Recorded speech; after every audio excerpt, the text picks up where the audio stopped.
안녕하세요. 라비앙 성형외과 원장 변진환입니다. 흔히 코끝을 높이는 재료로 비중격 연골, 그리고 귀연골, 늑연골 재료가 있는데요. 그 중에서도 오늘은 이제 늑연골 재료에 대해서 장단점은 무엇이 있는지, 그리고 어떠한 경우에 늑연골을 사용하면 좋은지에 대해서 알아보도록 하겠습니다.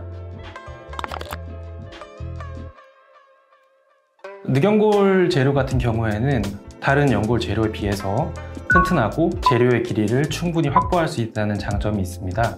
그 중에서도 이제 늑연골이 특히 추천되는 경우는 코의 모양이 원래대로 돌아가려는 성질이 강한 경우라고 간단하게 생각하시면 되겠습니다. 좀 하중을 많이 받을 것으로 예상이 돼서 튼튼하게 이제 지어야 되는 건축물, 예를 들어보면 철근 콘크리트 같은 기초를 튼튼하게 지어야 된다는 것은 명확한 사실입니다.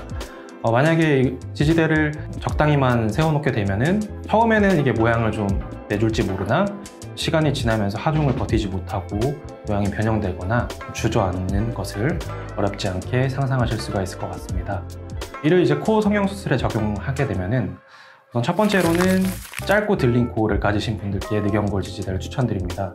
일반적으로 이제 코가 짧고 들린 분들 같은 경우에는 안쪽에 있는 연골 재료가 작을 뿐만 아니라 코를 둘러싸고 있는 피부도 타이트하게 들러 올라가는 경우가 많습니다. 그래서 코 길이를 연장을 한다고 하더라도 원래대로 코의 피부가 다시 돌아가려는 그런 힘이 강하기 때문에 튼튼한 그 늑연골 지지대로 지지를 해줘야 됩니다. 두 번째로는 보통 이제 재수술 케이스의 경우에는 안쪽에서 이제 흉터살이 생기면서 좀 아무래도 딱딱하게 됩니다. 그래서 코의 모양의 변화에서 반대되는 힘이 작용을 많이 하기 때문에 튼튼하게 역시 늑연골 지지대로 좀 세워주는 게 좋겠고, 특히 재수술 중에서도 코가 짧고 들려있는 그런 구축코의 경우에는 더더군다나 늑연골 사용이 필수라고 생각하시면 되겠습니다. 그리고 세 번째로는 코끝을 좀 높고 화려하게 세우길 원하시는 분들께 늑연골을 추천드리는데요. 늑연골 지지대의 이제 길이가 충분히 확보가 될 뿐만 아니라 코를 일반적으로 많이 화려하게 세우고 나면은 그만큼 피부도 늘어나게 돼서 피부가 원래대로 돌아가려는 그런 하중을 많이 받게 됩니다. 그래서 그 하중에서 원래대로 버텨주는 그런 힘이 필요하기 때문에 늑연골 지지대가 추천이 되겠습니다. 그리고 마지막으로 이제 한국인의 복코에서 저는 이제 늑연골 지지대를 사용해서 좀 코끝을 오똑하게 세우는 것을 추천드리는 편인데요.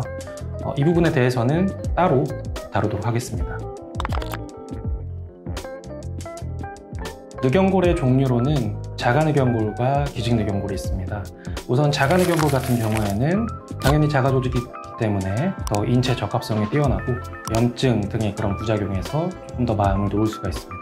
하지만 이제 별도로 채취를 해야 되기 때문에 체부에 필연적으로 2cm에서 3cm 정도 흉터를 남기게 되고 채취 부위에 회복기를 따로 가져야 된다는 그런 단점이 있습니다. 반면에 기직늑연골은 미리 가공돼서 나온 제품을 사용을 하게 되므로 비교적 간편하게 사용할 수가 있습니다. 하지만 아무리 인체에 좀 적합하게 안전하게 가공돼서 나왔다고 하더라도 사체에서 이제 기증을 받아서 처리를 해서 나온 제품이기 때문에 밀도라든지 그런 강도가 좀 튼튼하지 못한 재료가 랜덤으로 좀 섞여 있을 수가 있고 염증 등의 그런 부작용에서 자가늑연골만큼 마음을 놓기는 좀 힘든 것이 사실입니다. 어떤 재료가 무조건 좋다라고 말씀드리기는 어려울 것 같고, 저 같은 경우는 일반적으로 보통은 자가늑연골 추천을 드립니다. 모양적으로 보더라도 자가늑연골 같은 경우에는 자가조직화 과정을 거치면서 모양이 좀 자연스럽게 자리를 잡아가므로 인위적인 느낌이 좀 덜하다는 느낌을 받게 됩니다. 기직늑연골 같은 경우에는 보통 이제 직업적으로 체부의 흉터가 중요한 분들, 예를 들면은 모델분이나 바디빌더 같은 일을 하시는 분들께는 기직늑연골을 추천드리는 편이고, 그렇지 않은 경우에는 일반적으로 자가늑연골을 추천드리는 편입니다. 와핑 현상이란 일반적으로 우리가 늑연골을 채취한 다음에 이거를 이제 쓰기 좋게 다듬어 놓게 되면은 시간이 지나면서 이게 늑연골이 휘려는 그런 성질을 얘기를 합니다. 일반적으로 와핑 현상은 이제 늑연골을 다듬어 놓고 나서 1시간 이내에 보통 발생을 하게 됩니다. 코 성형 수술을 할 때 수술 순서를 늑연골을 먼저 채취를 해놓고 잘 다듬어 놓은 다음에 코 성형 수술을 하다가 늑연골 지지대가 필요해지는 정도의 단계가 오게 되면 어느 정도의 와핑은 다 일어나 있는 상태입니다. 그래서 이미 일어나 있는 와핑 그런 방향성을 좀 예측을 해서 일부는 좀 다듬고 보완을 하고 그런 것들을 고려해서 지지대를 세우는 것이 좋습니다.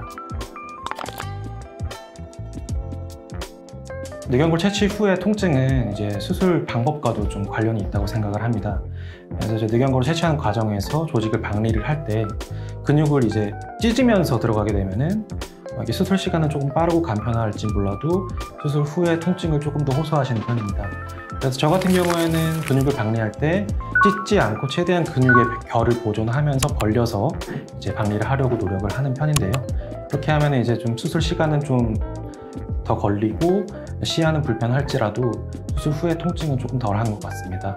일반적으로 늑연골 채취 후의 통증은 어떻게 비유를 해드리냐면은 복근 운동을 열심히 한 다음에 다음 날이나 다다음 날 정도 되면은 묵직하게 아픈 통증으로 비유를 해드립니다.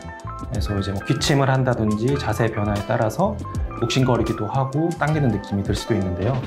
이런 부분이 이제 진통제로 조절되지 않는 정도의 통증은 아니고 보통은 빠르게는 이틀에서 사흘 정도, 그리고 아무리 길어도 일주일 이내로는 통증이 다 회복되니까 너무 걱정하지 않으셔도 됩니다.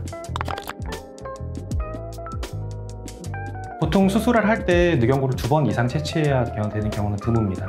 간혹 이제 환자분들 중에 처음에 자가 늑연골로 수술을 하는데 그 이후에 만약에 문제가 생겨서 재수술을 할 때 쓸 수 있는 재료가 없으면 어떡하느냐 걱정하시는 분들도 계신데요. 일반적으로 우리가 재수술이 필요하거나 교정이 필요할지라도 원래 사용해 놓은 늑연골 지지대를 상태만 괜찮으면 재사용해도 괜찮습니다. 채취 못할 경우에 늑연골을 다시 채취해야 될 경우에도 원래 절개했던 그런 채취한 흉터에 따라서 다시 절개를 해서 인접한 늑연골을 채취해서 사용하는 방법이 있겠습니다. 네, 이번에는 자가 늑연골 코성형에 대해서 알아봤는데요. 혹시나 더 궁금하신 점이 있으면 댓글 달아주시거나 병원으로 내원해 주시면 감사하겠습니다. 이상 나비양 성형외과 원장 변진환이었습니다. 감사합니다.